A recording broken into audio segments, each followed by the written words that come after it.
Hey, President Trump. This is a little bit more comfortable. It was a little wet out there. Hello. Hello, sir. Go ahead. So, President Trump, what's harder, peace in the Middle East or ending a government shutdown? Well, I think the hardest is this. This has been going on for 3,000 years. The shutdown's only been for 10 days. So I think the shutdown, it's gotten to be almost customary, but we're taking care of it. We've got the military paid in full, and we're doing a lot of things. We're ending some programs that we don't want. They happen to be Democrat-sponsored programs, but we're ending some programs that we never wanted, and we're probably not going to allow them to come back. I think they made a mistake. I think they made a big mistake. This is really a Schumer shutdown because he's become sort of irrelevant, and he wants to make himself relevant again. And in terms of the politics of this historic peace deal that we're on the way to go sign right now, you would think it's good for everybody, but at a rally this weekend, they were cheering for you and they were booing Netanyahu. What's up with that? I don't know, but we're going to make everybody happy. The one thing I can tell you is everybody is happy, whether it's Jewish or Muslim or the Arab countries. Every country is dancing in the streets, and it's a point in time I don't think you'd ever see it again. They've never seen it for 3,000 years. If you like one group, you don't like the other group. And if you like the other group, you don't like the first group. And this is the first time they've ever seen where everybody is unified, because as you know, we're going to Egypt after Israel, and we're going to meet all of the leaders of the very powerful and big countries and very rich countries and others, and they're all into this deal. Everybody's into it. It's never happened before. So I would say this is a lot tougher, but we'll see how it all works out. Mr. President, Benjamin Netanyahu, the Prime Minister, has not gone so far as to say the war is over. In your view, is the war between Israel and Hamas over? War is over. The war is over. Okay, you understand that? Mr. President, is the ceasefire going to hold? Are you confident the ceasefire will hold? Say it. Are you confident that the ceasefire is going to hold? I think so. I think it's going to hold. I think people are a lot of reasons why it's going to hold, but I think people are tired of it. It's been centuries. Okay, not just recent. It's been centuries. I think people are tired of it. Yeah, the ceasefire is going to hold, and we'll see where it holds. Mr. President, what will Gaza look like a year from now? The international stabilization force that's part of It'll be the. a good, strong force. When will that go? I don't think it's going to have a big impact because I think barely we're going to have to use it. And I think people are going to behave. Everybody knows their place. It's going to be great for everybody. It's going to be great for the surrounding countries, Arab, Muslim, all of them. It's going to be great for Israel. Everybody is happy, and I think it's going to stay that way. Peter. And if the ceasefire does hold, how long until we get to the part of the 20-point peace plan where developers can go in and make Gaza the Riviera of the Middle East? Well, I don't know about the Riviera for a while, because you take a look at what you have. You have to get people taken care of first. But it's going to start really essentially immediately. I mean, they're going to have to start by removing a lot of the structures that you see that are down to the ground. I mean, it's blasted. This is like a demolition site. Almost the entire site is. So you have to get rid of what you have there. You have structures that are very dangerous. They're falling down. If they haven't fallen, they're going to fall down of their own volition. So that process, Peter, is going to start pretty much immediately in that way. Like a year from now, in your view? Well, a year, that's very quick. But over the years, it'll look very good. It'll be, it's got the first chance it's had in centuries of being peaceful. It's always been a very, very strange area. It's always been loaded up with problems, religious problems, problems like no other place probably in the world. And I think it's going to normalize. All you can say, if it normalizes, that would be fantastic. Government structure, sir, that you have set up in that peace plan, how soon will that new governing body be in place? Very quickly. And everybody wants to be a part of it. You're talking about the Board of Peace? Right. Tony Blair, yourself. Everybody wants to be a part of it. I've had calls from all of the leaders of countries. They all want to be a part. I mean, the leaders themselves, they're not going to send somebody. They want to be a part of it. Do you know who's going to be a part of it yet? I do. Can you share? No, not yet. It's a little Have you spoken to Tony Blair about it since the... You better take your ear things out. Have you spoken to Tony Blair about it? I have. You know, I want to find out that Tony would be popular with all, because I just don't know that. And I like Tony. I've always liked Tony, but I want to find out that he's an acceptable choice to everybody. What guarantees have you been able to give to both the Israelis and the Arab countries? We have a lot of guarantees. The Israelis are very concerned. We have a lot of verbal guarantees, too. And I don't think they're going to want to disappoint me. I have a lot of verbal guarantees that aren't down in writing, but they were given to me, and I believe they're going to be held very strongly. That's why I think it's going to be successful. Mr. President, you have to... Oh, look who we have. Hi, Katie. Let me shake you. Good to see you, Mr. President. Good to see you. I'm sure you've seen reports of Hamas rearming, instituting themselves as a Palestinian police force, shooting rivals. What is your message to They are Hamas? standing because they do want to stop the problems, and they've been open about it, and we gave them approval for a period of time. You have to understand, they've lost probably 60,000 people. That's a lot of retribution. They've lost 60,000 people, and the ones that are living right now were, in many cases, very young when this all started. And we are having them watch that there's not going to be big crime or some of the problems that you have when you have areas like this that have been literally demolished. You know, you have 2 million people, and probably it'll be less than that, but you have close to 2 million people going back to buildings that have been demolished. And a lot of bad things can happen. So we want it to be safe. I think it's going to be fine. Mr. President, you have... Who knows for sure, Katie? But I think it's going to be fine. Mr. President. Yes. Hi. What is the latest that you've heard about the hostages, when they will be released? Do you expect to meet with Well, I any hear of the them? hostages might be even a little early, but I don't want to say that. So they have the hostages. I understand all 20, and we may get them out a little bit early. Getting them was amazing, actually, because we were involved, and they were in places that you don't want to know about. Deep. Some of the top Biden administration folks who were there, like Antony Blinken, seem to want some credit for the peace deal. Blinken says it's good that President Trump adopted and built on the plan that the Biden administration developed. What do you think about that? Everybody knows it's a joke. Look, they did such a bad job. This should have never happened. This wouldn't have even happened. That was weak leadership, terrible. And the same thing with Russia, Ukraine. If just a decent president, not a great president like me, not a great president. If a decent president was in, you wouldn't have had the Russia-Ukraine. And this is, I would say, even more so. This was bad policy by Biden and by Obama.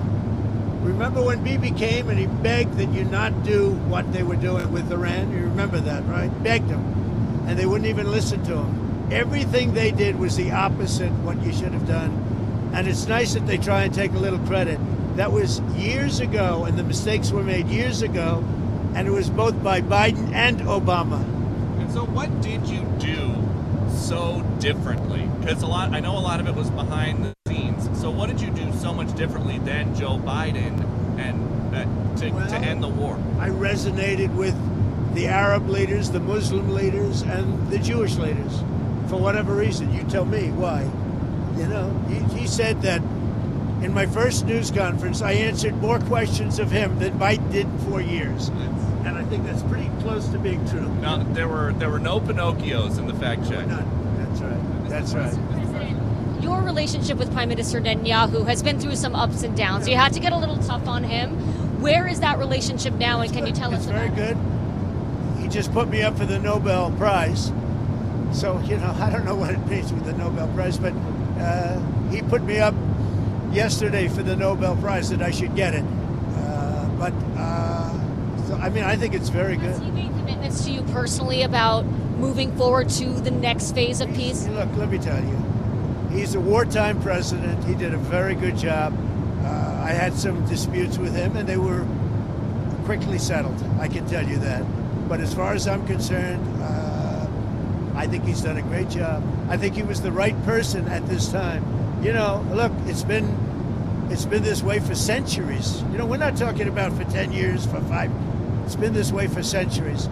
And he did a great job. And working with me, he was fantastic. Now, working with Biden, no good. They didn't get along, and they had the opposite, because Biden and Obama backed Iran. And just so when you talk about a thing like that, if you think they were backing Iran, when you back Iran, this wouldn't have worked. And had we not taken out the Iran nuclear facility and we made the same deal, it would have a really dark cloud over it, and you wouldn't have people dancing in the streets, Katie. You would have people saying, oh, my, you know, you're making a deal, but we have a guy over there with nuclear weapons all over the place. He's going to knock the hell out of us. If we didn't take out the Iran nuclear when we did, because in 2 months they would have had a nuclear weapon, this deal, even if it were done the exact same way, would have had a dark cloud over it. And now, there's no dark clouds. There's nobody they have to worry about. Katie? Have you talked to the Qataris about their changing behavior in your first term? You talked about how they were funding terrorism. What are The they doing Qataris, differently? yeah. What are they doing differently in your eyes to make sure they're not Qataris funding really helped us with this deal. And the Emir is an amazing man who really helped us. You have to understand, his country is right in the middle of everything, more so than any other country, more so than UAE, where you have to fly an hour and a half to get there, more so than Saudi Arabia, where you have to fly an hour and a half to get there. His country, you walk across a line and you're there. So he's in the middle of this unbelievable hostile territory with people on all different sides of the, you know, of the opinion and the question. They were a tremendous help. Qatar was a tremendous help to getting this done. I hope people can realize that. Mr. President, another It was very tough and very dangerous for Qatar. They were very brave, and their leader, the Emir, was very, very brave. And Qatar should start getting some credit. And you have to understand, they lived in the middle of everything. So they can't just be like, you couldn't do it, I could. Nobody could do it. Say what? Have they changed their behavior from 2017 when you accused them of funding terrorism? I don't know. In 2017, I didn't really know them very well. You know, 2017, that was at the very beginning of my term. As I got to know them, I got to understand them, and I got to realize that they are right in the middle of everything. Other countries are there, but they're an hour and a half away. A big difference. They're literally, you walk over from Iran to Qatar. You can walk it in 1 second. You go boom, boom, and now you're in Qatar. That's tough territory. I think Qatar was amazing the way they helped us. Mr. President, another world leader. There was a ceasefire that collapsed in March this year.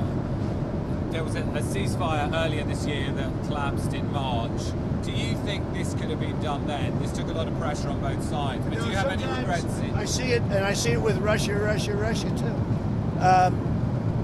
Sometimes you have to go through some pain before it all happens. I saw it with Turkey, and by the way, Turkey was fantastic too. President Erdogan was fantastic. He really helped a lot because he's very respected. He's got a very powerful nation. He's got a very, very powerful military, and he helped a lot, President Erdogan. UAE was great. You know, we mentioned Qatar, Saudi Arabia, the king, they were great. Indonesia was great. We had tremendous help. Jordan, the king, they were great. This is an amazing thing. Countries that, very diverse countries, some got along, some didn't, but for the most part, nobody got along with anybody, and they all came together, and they're all dancing in the streets, just like Israel. It's a unique point in time. You were talking about the ceasefire. That wouldn't have had that held. That wouldn't have happened back then. Why not? Both of your elections, the biggest issues were the economy and immigration. Now you're getting credit from Democrats and Republicans for this Middle East peace deal. Where does it fit? Where do you think it fits into your legacy? Well, look, this will be my 8th war that I've solved. And I hear there's a war now going between Pakistan and Afghanistan. I said, I'll have to wait till I get back. You know, I'm doing another one because I'm good at solving wars. I'm good at making peace. And it's an honor to do it. I saved millions of lives. Millions of lives. Now, in all fairness to the Nobel Committee, It was for 2024, and this was picked for 2024. But there are those that say you could make an exception because a lot of things happened during 25 that are done and complete and great. But I did this not for Nobel. I did this for saving lives. I mean, we've saved millions of lives. Think about India, Pakistan. Think about some of the wars that were going on for years. We had one going for 31, one going for 32, one going for 37 years, with millions of people being killed in every country. And I got every one of those done, for the most part, within a day. It's pretty good. One of the world leaders, sir, that you've What do you think you can take from these negotiations and this peace process into Moscow and try to end the Russia-Ukraine war? I think what you can take is that never give up. Just never give up. You know, last week they killed over 7,000 soldiers, mostly soldiers, and a little bit more, frankly, Russian soldiers than Ukraine soldiers last week. But think of it, every week they're losing from 5,000 to 7,000 soldiers. It's ridiculous. And I thought that would be one of my easier ones. I mean, when you settle something that's been going on for 31 and 32 years, that's, in theory, a lot harder than setting, something that's been going on for 3 years. But this is a war going on for 3 years, should have never started. Frankly, I give Ukraine credit for doing so well. I mean, they're good fighters. They're very good fighters. I really think that President Putin would look great if he got this settled. And I think he's going to settle it, but we're going to see. And if he doesn't, it's not going to be good for him. President Xi of China, you've been truthing about another world leader. You said not to worry about China, but he's been putting out some tough statements in regards to your tariffs, sir. Are you planning to speak with him? When's the last time you spoke? We're putting out tough statements because we are taking in hundreds of billions of dollars, not only from China, from other countries. We've become a wealthy country again, and the tariffs have given us diplomatic strength. They've given us negotiating strength. I settled a few of the wars just based on tariffs. I said, as an example, with India and with Pakistan, I said, if you guys want to fight a war and you have nuclear weapons, I'm going to put big tariffs on you both, like 100%, 150, and 200%. No, don't do that. I said, I'm putting tariffs. I had that thing settled in 24 hours. If I didn't have tariffs, you could have never settled that war. You do that better than anybody, McGee. First more tariffs on China. Are you considering walking that back? Who are you with? Politico, Dasha Burns, sir. Dasha Politico. Politico's gone bad. They've been so wrong about everything. Politico has been so wrong about everything. Let's get somebody else to ask some questions. Do you mind? Is that all right? Because Politico is fake news. Do you plan on meeting with Xi now when you go to Asia in a couple of weeks? Well, you saw the statement I put out that he had a bad day. Right. And I think we're going to be fine with China. Look, I have a great relationship with President Xi. He's a very tough man. He's a very smart man. He's a great leader for their country. He's a great leader. And I have a great relationship with him. I think we'll get it set. I know what happened. I really understand what happened. And I'm not even saying he's wrong. But then we met him with something much tougher than what he did to us. Again, because of the tariffs, it's much tougher. Would you ever visit Gaza? What? Would you ever visit Gaza? I would. Yeah, I would. I'd be proud to. I see it. I mean, I know it so well without visiting, but I do see it. Yeah, I would, actually. I'd like to do it. I'd like to put my feet on it, at least. But I think it's going to be a great miracle over the coming decades. And, if you go too fast, that's not going to be good. You have to go at the right speed. You can't go too fast. Mr. President, who are you with? I'm BBC, Tom Bateman, BBC, with the radio call. Nice accent. Thank you. When Steve Witkoff was in Hostages Square last night, he mentioned Prime Minister Netanyahu and the crowd booed. I wondered if you saw that and what you made of that. I also saw the crowd cheer when he mentioned Trump, like really cheer, and it's an honor. No, as I said, I think Bibi did a great job. I had some words with him a couple of times where I didn't agree, and he was always, he was the right guy at the right time. But are you confident, because many Palestinians will be concerned that after the hostages are handed over, that Israel might restart the war for some reason? I'm not worried about anything. I think we have a great deal. and it's a great deal for everybody. You know, a great deal is a deal where everybody's happy. In every country, they're dancing in the streets. That's a great deal. It's a unique period in time. So President, November 1st, 100% tariffs on China is what you said. Is that still the plan? Yeah, right now it is. Yeah, let's see what happens. You know, for me, you know what November 1st is? An eternity. November 1st is an eternity for me. So there's For somebody negotiating. else, it's right around the corner. For me, when I hear November 1st, it's an eternity. Go ahead. You had talked a couple weeks ago, you were doing an interview, and you talked about how you hope to end the war in Ukraine because it might help you get into heaven. How does this help? Does this help? I mean, you know, I'm being a little cute. I don't think there's anything going to get me in heaven. Okay, I really don't. I think I'm not maybe heaven bound.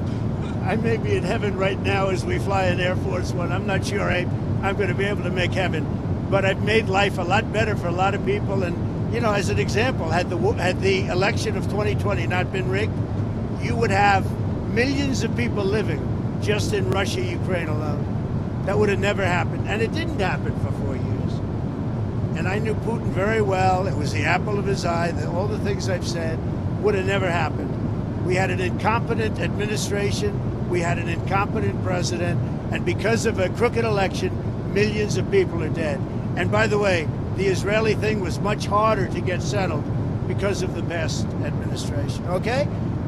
Rest, enjoy yourselves, say hello to your boss, and I'll see you guys, right? Good. So before you go, can you tell us about your conversations with President Zelensky? Did you talk about We had a very good long-range conversation missiles? this morning and yesterday. And he basically would like to, as you know, we are not sending any weapons. We're sending them to NATO, and NATO is paying, which is a big difference between Biden and Trump. Because Biden gave him $350 billion, and we didn't. We gave them nothing, but we gave them respect and some other things, frankly. So we talked about weapons, and the weapons are sent to NATO, and NATO then sends us a check. They pay for them in full, and they would need more weapons, and we're looking into doing that. We hope we're going to be able to provide them. You know, our country needs weapons too. We can't give so many weapons that we don't have weapons. You never know what's going to happen. Who knows what's going to happen? But NATO pays us 100% for the weapons, and then they send them into Ukraine. And we talked about the weapons they need, what kind of weapons. They need Patriots very badly. They'd like to have Tomahawks. That's a step up. They'd like to have Tomahawks. We talked about that. And so we'll see. Well, I don't know. I might have to speak to Russia, to be honest with you, about Tomahawks. Do they want to have Tomahawks going in their direction? I don't think so. I think I might speak to Russia about that, in all fairness. I told that to President Zelensky, because Tomahawks are a new step of aggression. Right? You understand that very well. Are you Okay? saying that you will speak to Putin first about And I Tomahawks? might talk to him. I might say, look, if this war's not going to get settled, I'm going to send them Tomahawks. I may say that. The Tomahawk is an incredible weapon, very offensive weapon. And honestly, Russia does not need that. They don't need that. Yeah, I might tell them that if the war is not settled, that we may very well do it. We may not, but we may do it. I think it's appropriate to bring up. Yeah, I want to see the war settled. Thank you very much. Tell them to be honest and not honest. Hey, sir, talk to Caroline. She'll vouch for him. Okay. Thank you. Thanks, President. Thank you. My Have a first good time on the Thank plane. you. Oh, really? Oh, yeah. What do you? He flies private. Yeah. He's doing pretty well, huh? So who's going to be the head anchor at CBS? Not Nora O'Donnell. I don't believe it. You know, there's a story that they're going to. I don't believe it. What do you think of Well, Mary I tell you what, Weiss? Larry Ellison is great, and his son David is great. They're friends of mine, they're big supporters of mine, and they'll do the right thing. They're going to make CBS. Hopefully, they called it the Tiffany Network, and it's got great potential. CBS has great potential. Thank you all. Thank you. Thanks, President. Thank you, sir.